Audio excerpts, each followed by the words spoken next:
Hello everyone, today is 30th of January. My name is Sahil and welcome to the newspaper analysis. Guys, today into the GS folder, we will be taking a quote from the George Washington, the first president of the US. He says, "If freedom of speech is taken away, then dumb and silent we may be led like sheep to the slaughter." Now, guys, this particular idea corresponds that the freedom of speech is an essential struggle which makes the human dignities and human freedoms alive. In the absence of such freedom of speech and expression, the man will be similar to the sheep which are helpless and which are carried to any kind of atrocities that the superior mankind likes. So, guys, this particular idea we can utilize into the GS paper number 2 as well as into the essay. That is all, guys, and now let's take the newspaper analysis in detail.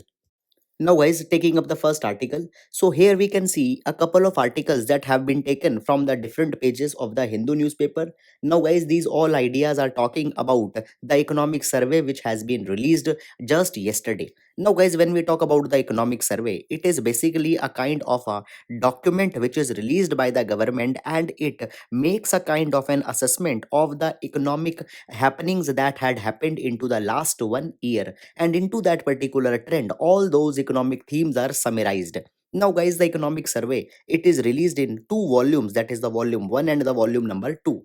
The volume number 1 contains some of the perspectives, some of the ideas onto the state of the economy, whereas volume number 2 carries some kind of the trends, the kind of output digits and all such kind of thing.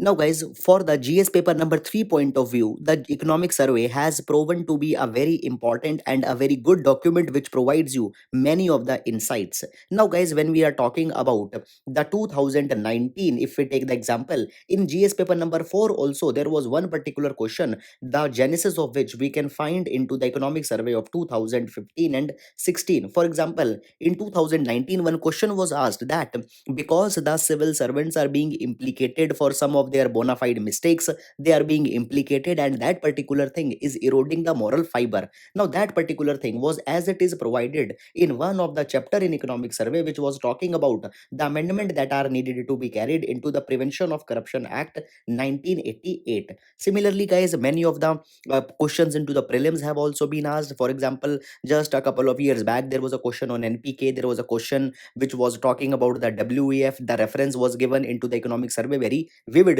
However, that thing is also true that such kind of things are also there into the current affairs.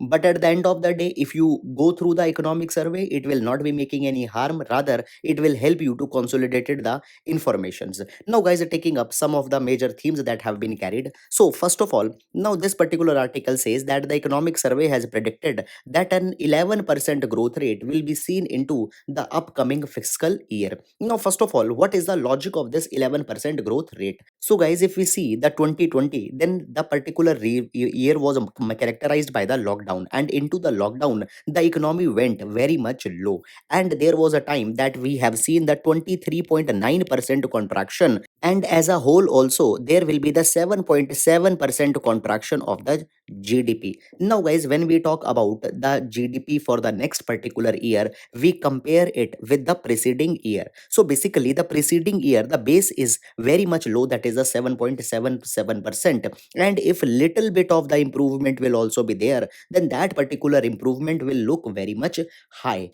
Now, guys, just focus onto this particular graph. You can see that onto the into the financial year 2020, this was the GDP of India. Then, guys, it got contracted by 7.7%, and it shrinked to 134.4 lakh crore. Now, guys, in financial year 2022, that is the upcoming financial year, there will be the growth and our GDP will increase to 149.2. Now, see, if you compare it to the normal growth going GDP, that is the financial year 2020 when the pandemic was not there, so growth has not been that much. But, guys, when you compare it with the preceding year, that is the 2021 when the pandemic was there, then this particular growth will look very much high, approximately 11%. And this particular thing has been called as the lockdown dividend, which India is going to see, and it will be boosting up the market sentiments. And, guys, this particular thing has been said that we will be receiving a kind of a V-shaped recovery, because at one point of time, minus 7.7% contraction, and suddenly positive 11% contraction will be there. So this low base effect will provide a kind of a mechanical boost. Now, guys, after this, the next context that has been given with respect to the economic survey, it is a suggestion that has been made that we need to withdraw the forbearance as soon as economy is going to recover. Now, guys, what is the forbearance? See, you might be knowing that as the lockdown was going on, people's incomes were compromised, and into that capacity, the moratorium was imposed onto the payments that they have to made. Now, guys, such it was said that such kind of moratoriums or relaxation or simply the forbearance need to be removed. It has been said that these forbearance, it's just like a kind of an emergency medicine and not a staple diet. If the medicine will be continued for so long, it will be impacting the ecosystem into a negative way. It was said that in 2007 and 9, when the global financial crisis was going on, at that point of time also the forbearance, such kind of relaxations, moratoriums were imposed.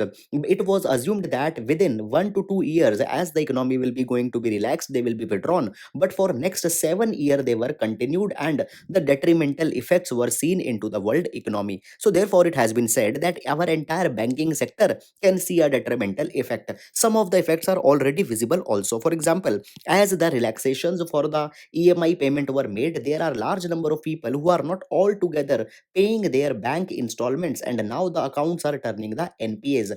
And this NPA crisis is becoming a very big, particularly into the NBFC. Guys, if you are following regularly, we have seen that just recently the Reserve Bank of India had mooted a four-tier structure to regulate the NBFCs because of the huge exposure that they have seen and the huge prevalence of the NPAs that is going to happen. Now, guys, if you focus onto this particular graph, then you can see that the GNPA, that is the gross non-performing assets, their quantum increased after the 2015. It was because the Reserve Bank of India carried the asset quality review. It asked the banks that you check the health of your loans, and it was found that there were many of the loans which were not good, not up to the mark, but still they were being continued. So the NPAs increased after this asset quality review. Now, guys, into the last 2 years, the NPAs were coming down because of many of the recoveries and many of the good efforts have been taken. But now here you we can see that the gross NPAs can again increase,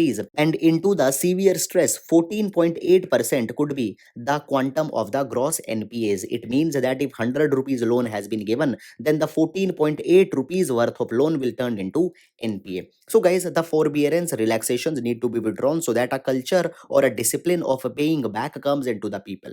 Then, guys, the next article has been taken here, which is talking about the bare necessities gap between the different state. Now, guys, when we talk about the bare necessities, so they are the commodities such as the housing, water, power, sanitation, and cooking gas. Now, guys, it has been seen that the rich states, large number of people are having the accessibility to these bare necessities, whereas into the poor states, less number of people are having accessibility to these basic necessities. So therefore, the gap between the rich states and the poor states was huge. Now, guys, a comparison has been made by taking the data from the National Statistical Office. The data from 2012 to 2018 has been taken, and it has been seen that the gap with respect to the bare necessities have been reduced, and now more and more people are having the accessibility to all these basic necessities. Into this particular context, guys, there are the mapping also have been done. So the states such as the Gujarat, Kerala, Punjab, Haryana has emerged to be the top performer.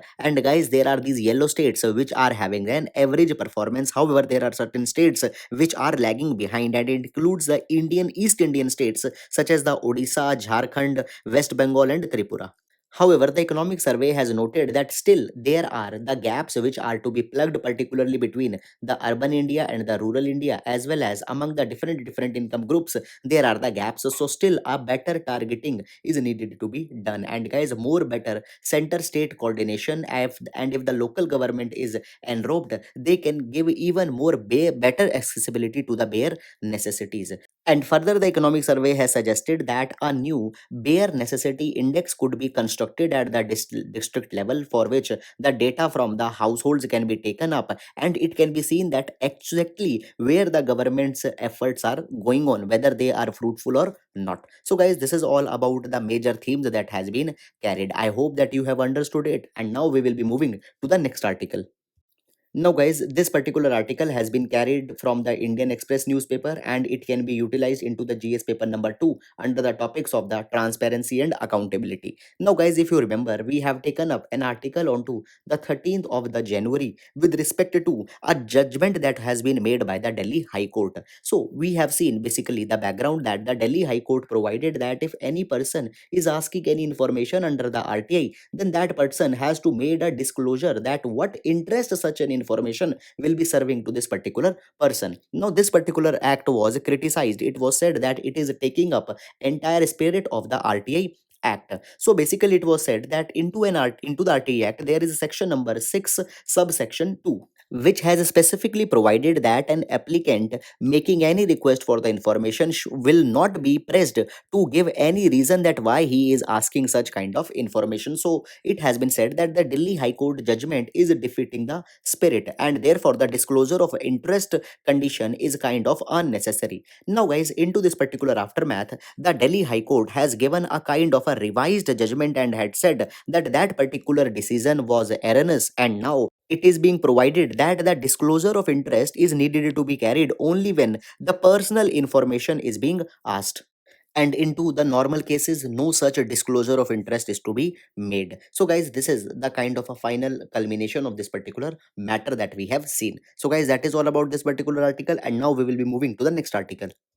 Now, guys, this particular article has been taken from the Hindu newspaper and it is talking about the new regularization that has been imposed onto the non-governmental organizations by the Ministry of Home Affairs. Now, guys, first of all, taking up some basic informations. When we talk about the NGOs, guys, these are the organizations which are specifically working for a particular cause and are distinct from the government. Into the context of India, these NGOs are registered majorly under the Societies Registration Act 1860 and they can also be registered as a not-for-profit organization under the Companies Act 2013. However, guys, the NGOs which are receiving the foreign funding, they have also get themselves registered under the Foreign Contribution Regulation Act 2010.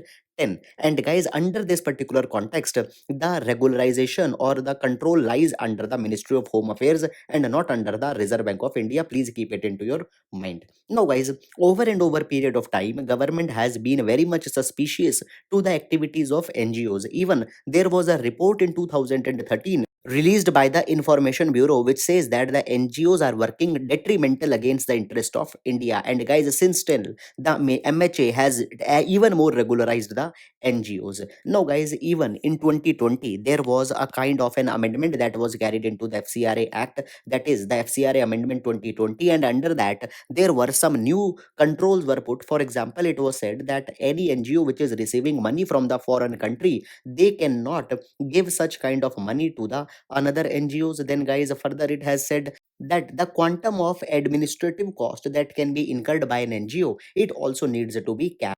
And after that, it has been provided that all the NGOs which are receiving under the FCRA, they have to open an account under the SBI, which will be the FCRA account. And even if there are other accounts, they have to be linked with the SBI bank's account. Now, guys, into the similar direction, further new regularization has been imposed. So it has been provided that see, if there is any NGO in India, it is receiving from a kind of a funding from the another NGO, and this particular NGO is right now into the India. The money, even if it has been given into the Indian rupees, but actually, if this NGO is of a foreign origin, and it itself it is receiving the foreign funding, then guys, even the contribution which has been made to the Indian NGO in Indian rupees, then this particular contribution will be considered as a foreign contribution, and the banks have been directed that all such kind of transactions should be notified to the MHA. Now guys, it has basically the rationale for this particular act is that now the farmers, they are receiving large number of funding and many NGOs are helping them, and it is being assumed that there might be a role of some foreign actors also into this particular direction. So such tight scrutiny has been made. Now guys, this particular kind of step, they have always been drawn the mixed response. There are some people who say that it is a good thing because at the end of the day, as NGOs are working in India, they are basically getting all the preferences and all the treatments by the government. They needs to be scrutinized. But on to the other hand, it has been said that the NGOs are the ones which are helping the citizens to exercise their democratic rights. They are working for the marginalized sections, and therefore such a kind of suspicion is not good. And even it has been said that often these NGOs are at the loggerheads with the government because they are criticizing the government developmental plans. So therefore, specifically, they are also targeted by the government. So guys, these are all the developments into this particular context. So guys, that is all about this particular article. I hope that you have understood it. And now we will be moving to the next article. Now, guys, this particular article has been taken from the Hindu newspaper, and here we can see just a kind of a brief development into the regards of preserving the same sexuality orientation right of the people. Now, guys, the Allahabad High Court had ordered the protection for a same-sex couple. Allahabad High Court has observed this thing that after the Navtej Singh Johar case, it has been accepted that the section number 377 is decriminalized because a person's sexual orientation is his fundamental right guaranteed under the article number 21. So basically, this homosexuality has been recognized by the court, it recognized into the statute, but still the mindset is old. And whenever the people come out with their sexual preference, and if it is a homosexual preference, the society doesn't accept it, family members doesn't accept it, and they harass them. The similar kind of thing is right now being seen by a same-sex women couple into the Uttar Pradesh. And into this particular direction, the Allahabad High Court has ordered that a protection needs to be given to them, and all such kind of liberties which has been given to them under the article number 21, it should be allowed to them. So guys, that is all a brief update about this particular thing, and now we will be moving to the next article. Now, guys, this article has been taken from the Indian Express, and it is talking about the 5 lessons that we get from the COVID 19. Now, guys, today is the 30th January, and the 1 year has happened when the first case of the COVID 19 was registered into the India, into the state of Kerala. Now, guys, this 1 year had taught us many of the lessons. For example, number one, it has taught that the disease have a very high socio-economic dimension, and the COVID 19 was also a great inequalizer. And into this context, guys, already a couple of days back we have seen the Oxfam report where it was seen that the wealth of the Indian billionaires, it has been increased by 35%, and at the same time the poor people, they have been suffered, particularly the people working into the informal sector, and therefore the Oxfam has also called it as an inequality virus. Now, guys, when we talk about India, the India's state policy is the Antyodaya. Antyodaya means that the welfare or the uprise of the last person, and how this Antyodaya will be there if such kind of pandemics will be coming. So guys, government needs to have more kind of a vigilance, government needs to show more kind of a responsiveness, particularly into such kind of diseases. Then guys, further next, it has been said that the health intervention has been made during the time of COVID-19, which has been a very good thing. But when we are talking about the health intervention, it should not just be the increase of beds as it has been the classical approach, rather much more into this particular direction is to be done. So there is a specific need that the interventions onto the governance and leadership into the health sector, the health financing, service provision into the health delivery of the health infrastructure, enhancing the workforce that is involved into the health, medicinal diagnostic, and all such kind of thing. Health information system is needed to be installed. So rather than just providing the beds, our approach horizon is needed to be enhanced. Then guys, it has been said that into the context of India, it has been found with the COVID-19 that the primary health center, they are the first respondents, and their capacity is needed to be strengthened. We not only need to focus on to the multi-specialty hospital, rather onto the community clinics, mohalla clinics, and primary healthcare centers, we need to give the devoted attention. Then it has been provided that we need to have a new cadre of the health services, and into this particular dimension, the suggestion can be given for the telemedicine. Now it has been seen that the telemedicine's potential was realized when the social distancing was to be carried, and guys, always it has been seen that the per capita availability of doctor, nurses, hospitals have been very much less, and this thing can be enhanced overnight by rolling out the user friendly telemedicine. So this is a new cadre which is also envisaged. Then guys, it has been said that India needs a three-way partnership model which was there into the pandemic. It needs to be sustained. And what is this a three model partnership? Number one, there are the policy maker. It includes the government servants, government executive, all. Now they need to coordinate with the experts, which are the second stakeholder. These experts are the scientists, the health providers, and then guys, the third stakeholder is the community. And along with all these three stakeholders, any kind of health policy of India needs to be designed. These partnerships can be very much helpful. So all these are the lessons that we get from the COVID-19, and all such kind of things government need to implement in its coming policies. So guys, that is all about this particular article. I hope that you have understood it. And now we will be moving to the next article. Now, guys, this particular article has been taken from the Hindu newspaper, and it is talking about the recent spree of reports, FIRs that have been filed onto many of the reporters, and including onto the Congress MP Shashi Tharoor.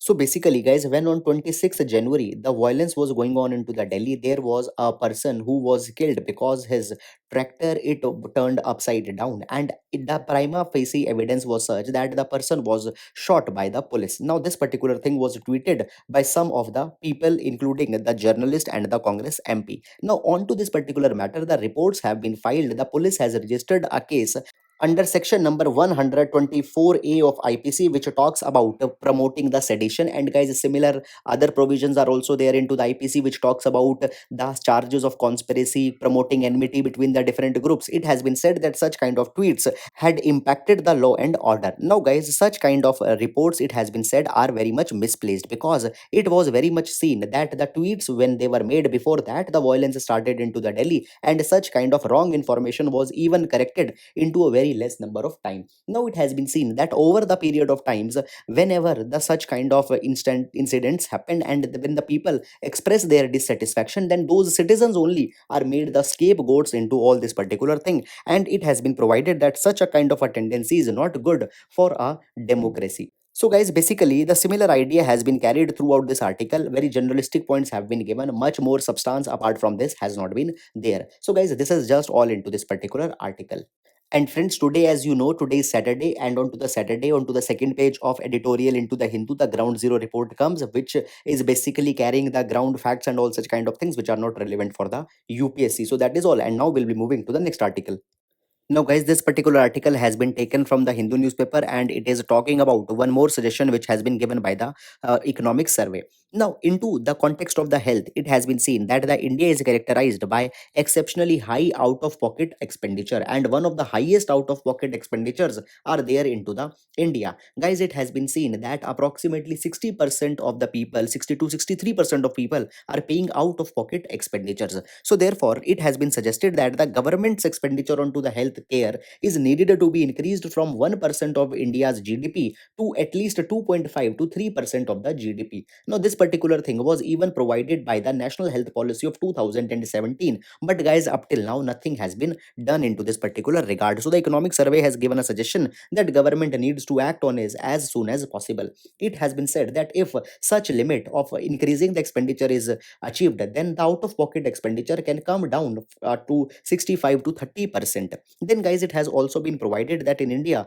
majority of the healthcare is being provided by the private sector, and the private sector are characterized by the exorbitant fees and such kind of things, which basically makes the health inaccessible to the common citizens. So therefore, there is even more urgent need that the government needs to invest. Further, it has been said that into the past few years, the India's disease load has been increased because of the non-communicable disease, and into this particular capacity, it has also been seen that today 65% of the deaths are happening because of the non-communicable diseases. So further, guys, into the NCD category, government needs to increase the expenditure.